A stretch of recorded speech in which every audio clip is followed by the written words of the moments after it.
बड़ी खबर है। पूर्व पीएम देउबा को पीटा गया है। विद्रोही ने देउबा को से मारपीट की है। ये बड़ी खबर है। देउबा की पत्नी को भी पीटा गया है। नेपाल से बड़ी खबर है। पूर्व पीएम देउबा को पीटा, विद्रोहियों ने देउबा को से मारपीट की है। पूर्व पीएम है देउबा, तो ये वहां राजनेताओं के खिलाफ आक्रोश नजर आ रहा है, क्योंकि जिस तरह वहां के जो वरिष्ठ पत्रकार अतुल मिश्र जो जुड़े, उनके मुताबिक उन्होंने बताया कि ये लड़ाई सोशल मीडिया भर से नहीं है। सोशल मीडिया प्लेटफॉर्म बैन करना ही नहीं, बल्कि यहाँ जो राजनीतिक दलों की तरफ से भ्रष्टाचार, जो चीजें वहां बदल रही हैं, जो विकास नहीं हो रहा है, उसका भी एक तरीके से ये गुस्सा है।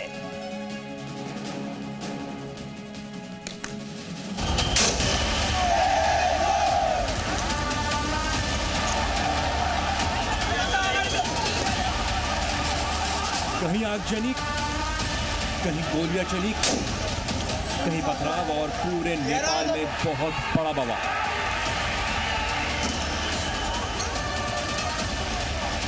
जो विवाद सोशल मीडिया को लेकर शुरू हुआ था, उसने कल जो रूप लिया वो बड़े विद्रोह में तब्दील हो चुका है।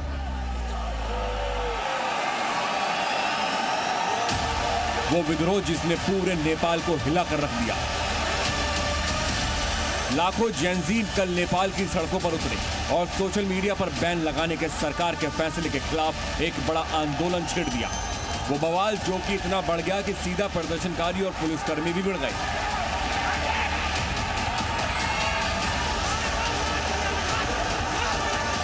जिसमें पुलिस को काबू करने के लिए पहले आंसू गैस चलानी पड़ी, फिर लाठीचार्ज की और फिर गोलियां भी चलानी पड़ी। इस बवाल का हश्र ये हुआ कि इसमें 19 लोगों की मौत हो गई है और 400 से ज्यादा घायल हो गए। कल जैनजी ने संसद में घुसने की कोशिश की, जमकर हिंसा हुई और उसके बाद काठमांडू में हालात संभालने के लिए सेना को मोर्चे पर लगाना पड़ा।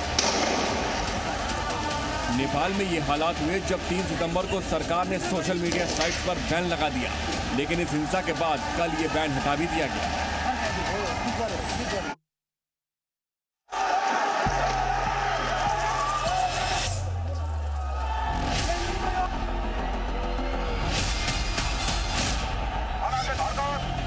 भले ही नेपाल की ओली सरकार प्रदर्शनकारियों के सामने झुक गई हो और सोशल मीडिया पर लगे बैन को हटाने का फैसला कर दिया गया हो, लेकिन नेपाल अब भी सुलग रहा है। कल प्रदर्शनकारियों की मौत के बाद अब ओली के इस्तीफे पर प्रदर्शनकारी अड़े हैं और अब ये आंदोलन सिर्फ काठमांडू तक ही सीमित नहीं है, बल्कि पूरे नेपाल में फैल चुका है।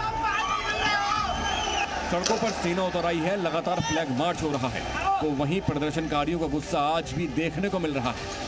काठमांडू में बना संचार मंत्री के घर तक प्रदर्शनकारी पहुंच गए हैं और उनके घर को आग लगा दी गई। इसके अलावा हालातों को देखते हुए काठमांडू में अनिश्चितकालीन के लिए कर्फ्यू लगा दिया गया है। ललितपुर में भी कर्फ्यू लगा है और हालात खराब हैं। सरकार ने हालातों को देखते हुए प्रदर्शनकारियों को शूट एंड साइड यानी देखते ही गोली मारने के आदेश दिए हैं। नेपाल सरकार सारा भ्रष्टाचारी है। नेपाल सरकार सिर्फ क्रिमिनल्स को पालता है, क्रिमिनल्स है, इनका कोई प्री ऑर्गेनाइज कोई भी मैंडेट कुछ भी नहीं है। इसका जो करप्ट लीडर सब है ना, ये सब लीडर सब ने क्या ऐसा हालत कर दिया है देश का। हॉस्पिटल में बेड नहीं है, पैरासीटामोल के अभाव से यहाँ जनता मर रहा है, फिर भी ये लोग के कोई भी मतलब नहीं है। इसलिए नेपाल का जो ये जेनजी जो हमारे ये न्यू जनरेशन है ना, सहन नहीं करता है। इसके साथ ही ओली के सहयोगी पूर्व पीएम प्रचंडा के घर भी पथराव किया गया है।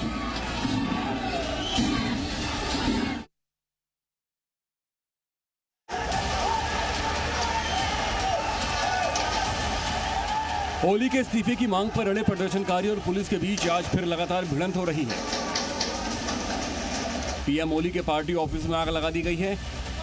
बीरता मोड़ शहर में यूएमएल पार्टी दफ्तर में प्रदर्शनकारी घुसे और उस पर कब्जे की कोशिश की गई।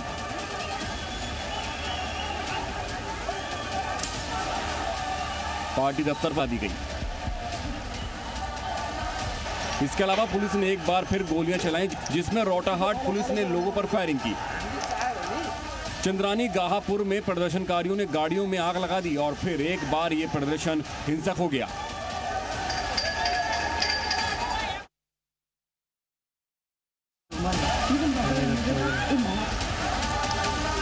नेपाल में जो बवाल सोशल मीडिया के बैन से शुरू हुआ, क्या वो तख्तापलट में तब्दील हो जाएगा? ये बड़ा सवाल अब खड़ा हो गया है। क्योंकि प्रदर्शन अब सिर्फ जेन जी तक ही सीमित नहीं रहा, बल्कि इसमें कई विपक्षी पार्टियां भी शामिल हो गई हैं और अब प्रदर्शनकारी सिर्फ एक ही मांग पर अड़े हैं और वो मांग है पीएम ओली का इस्तीफा। नेपाल में इसी हैशटैग के साथ लगातार ट्रेंड चलाए जा रहे हैं। स्टूडेंट लोग मर गया है, इसलिए हमें एकेपी को हमारे देश से निकालना चाहे और हम जैसा स्टूडेंट को ना ये हमारा देश के लिए आवाज उठाना चाहिए हमको। वहां नेपाली कांग्रेस ने भी ओली के इस्तीफे की मांग की है, जिसके बाद ये खबरें भी सामने आ रही हैं कि ओली इसके बीच देश छोड़ सकते हैं। जहां एक तरफ ओली के इस्तीफे की बात हो रही है तो वहीं उनकी सरकार के 2 मंत्री पहले ही इस हिंसा के बाद इस्तीफा दे चुके हैं। पहले गृह मंत्री ने पद छोड़ा और अब नेपाल के कृषि मंत्री रामनाथ अधिकारी ने भी अपना पद छोड़ दिया है। नेपाल में एक तरफ आज फिर प्रदर्शनकारी हिंसक हो रहे हैं तो वहीं नेपाल में सेना ने मोर्चा संभाला हुआ है। अलग अलग इलाकों में सेना के छोटे छोटे दस्ते तैनात किए गए हैं।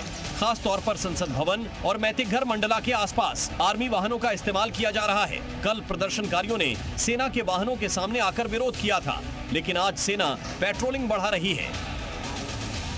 सेना पुलिस को सहायता दे रही है और कुल 400 से 500 सैनिक प्रमुख स्थानों पर हैं। नेपाल पुलिस और आर्म्ड पुलिस फोर्स की भारी तैनाती की गई है। सबसे ज्यादा ध्यान काठमांडू पर दिया जा रहा है, जिसमें हजारों पुलिसकर्मी तैनात हैं।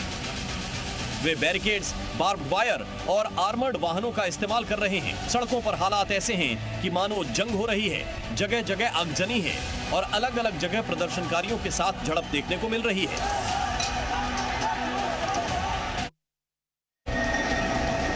नेपाल में जो बवाल हो रहा है, आखिर ये कैसे शुरू हुआ, इसके पीछे एक सोशल मीडिया कैंपेन का नाम सामने आ रहा है। दरअसल हफ्ते पहले एक कैंपेन है नैपो किड नाम से नेपाल में शुरू हुआ था, जिसमें राजनेताओं और प्रभावशाली लोगों के बच्चों के भ्रष्टाचार को निशाना बनाया गया। इसके बाद ही नेपाल में माहौल सुलगने लगा। नेपाल में माना जा रहा है कि इसी कैंपेन की वजह से ही सरकार ने सोशल मीडिया पर बैन लगाया और सोशल मीडिया पर बैन लगते ही जेन जी नेपाल पेज एक्टिव हुआ और उसने कैंपेन को बड़ी रैली में तब्दील कर दिया, जिसका ऐलान 8 सितंबर को किया गया था। इसी रैली में ही जमकर हिंसा हुई। इसके बाद सोशल मीडिया पर हैशटैग हत्यारा सरकार और हैशटैग रिजाइन पोली ट्रेंड्स चलने लगे।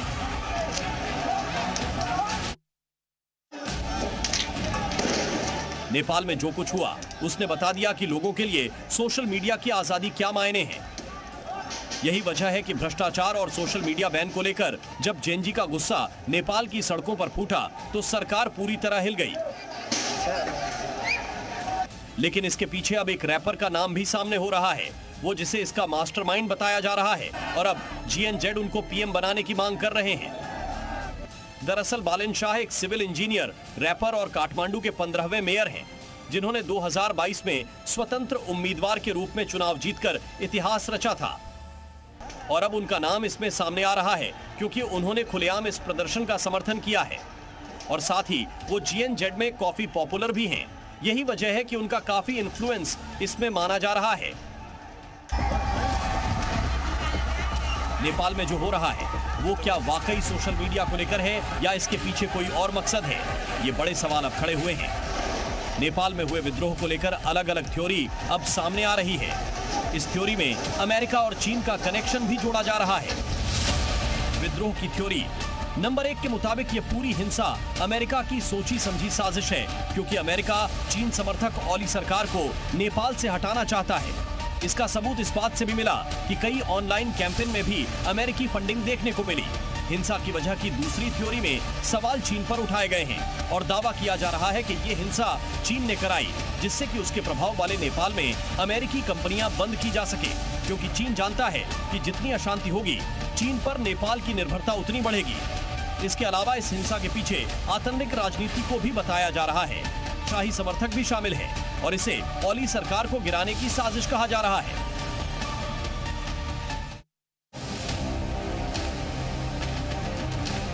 नेपाल में हुए बवाल के बाद अभी भी काठमांडू और उसके आसपास खास सतर्कता बरती जा रही है। बवाल में प्रदर्शनकारियों की मौत के बाद गृह मंत्री रमेश लेखक ने इस्तीफा दे दिया है।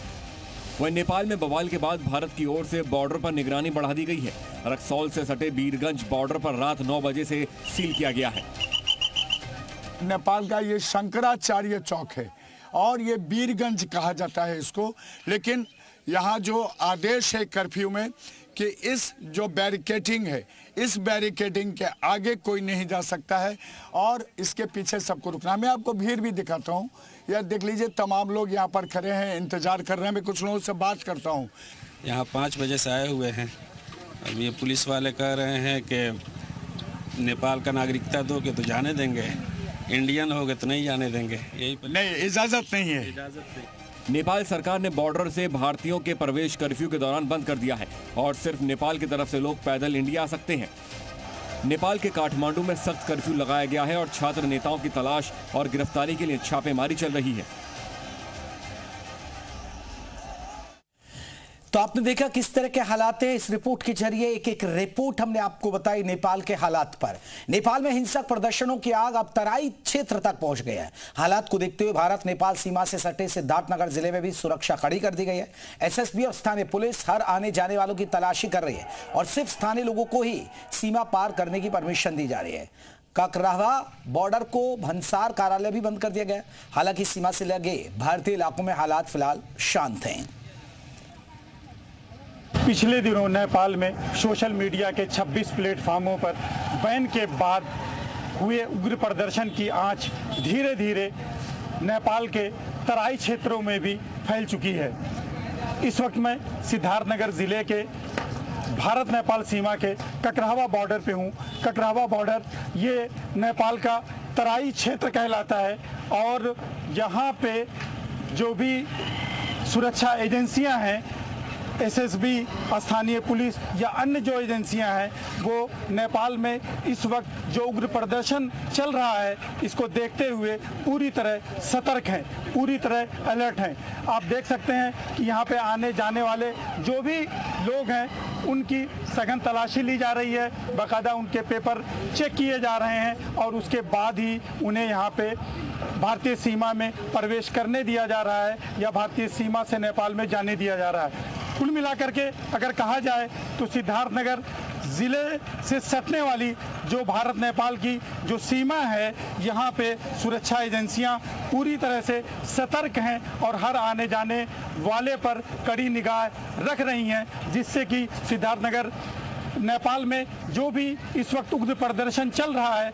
उसकी आंच अगर बॉर्डर पे आती है, उग्र रूप लेता है, तो किसी भी स्थिति से हमारी सुरक्षा एजेंसियां अलर्ट मोड में है कि उनसे निपटा जा सके।